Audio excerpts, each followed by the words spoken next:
Hello. Now that you've made it to chapter 3, or some of you have, I just wanted to show you some shortcuts as our functions that we put into Hawks are going to be more complicated. I also wanted to give you a little brief rundown of your course shell so you could see how things are working and that you have the software set up correctly, because some of the things you won't be able to access unless you're in the correct web version of the software.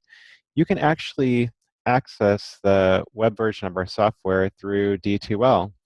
And it's this Hawks icon right here where we have this Hawks, it's called single sign on. So if I click this button, I'll be able to see the software inside the course management system.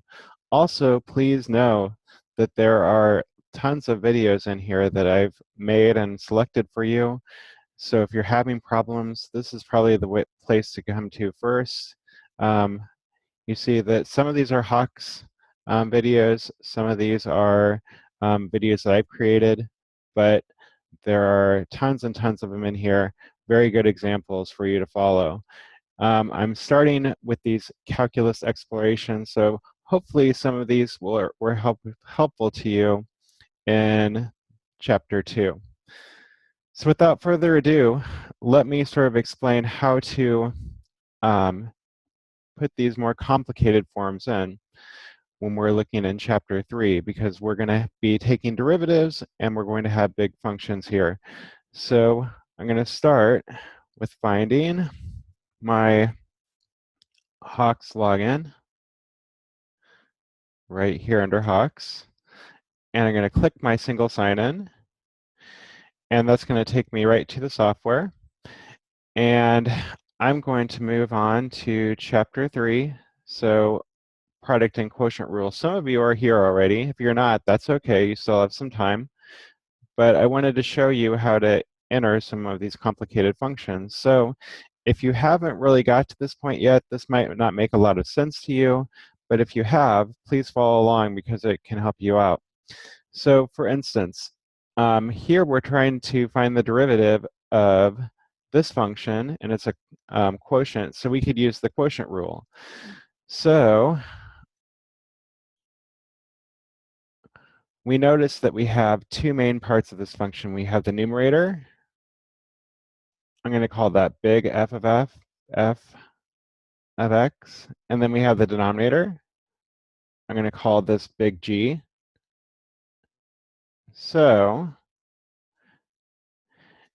if we memorize the quotient rule, which you should, you will know that when you take the derivative of a quotient, that you have the derivative of f times g minus derivative of g times f, all divided by that denominator function squared. Now there's some other ways to remember it. You can remember low d high minus high d low over low squared. Whatever works for you will work for me. So what I usually do is I take these functions to the side and I'm going to find the derivative of them individually. So we're going to use a lot of the rules that we talked about in chapter 2 to do this. So my big F, I'm going to just use the power rule. So the derivative of 9x to the 5th, I'll bring that 5 down. That would be 45x to the 4th. And the derivative of 1 is just 0. And then I have my derivative of g, which is negative 4x raised to the 1st, plus the derivative of constant is 0. So now I want to show you how you can enter these in. Now there's a lot of simplification that can go on, but I've noticed that students just make mistakes when they try to simplify these things. So really you can enter it in just how it is here. So I'm going to start with a shortcut, the division bar.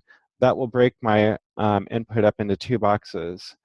Now I'm going to use parentheses. So I'm going to put in f prime. So I'll have 45x. Now I use a caret for the exponent. So I'll have 45x squared to the 4th and I'll multiply that times g, which is negative 2x, again, caret, squared plus 4. And then I'm going to subtract out the derivative of the denominator, so that's parentheses minus 4x, times the numerator, which is 9x caret to the fifth plus 1. And I'm going to divide the whole thing by that denominator squared, so negative 2x squared plus 4 caret squared. And so notice there's so much simplification I could do here. I could square the denominator. I could put this minus through. I could do a lot of things, but you don't have to feel obligated to do that. This assignment will be long enough as it is, and the input will be long enough as it is. I'm really concerned with you knowing the rule. Later on, you will have to simplify this out, like when you're finding, for instance, where the derivative is equal to 0. Then you'll have to find the factorization of the numerator. So there'll be a place for simplifying things out, but here you can just enter it in how it is. Let's see how I did. All right, it's always good when you don't make a mistake on your example. So I just wanted to share this with you. I hope it helps you out as you go through chapter 3. There are a lot of easy, simple places to make mistakes with inputting, so I'm hoping that if you don't simplify these things and put them in, that'll help you get through these things quicker, and it'll show that you know how to use the rules. Thank you very much.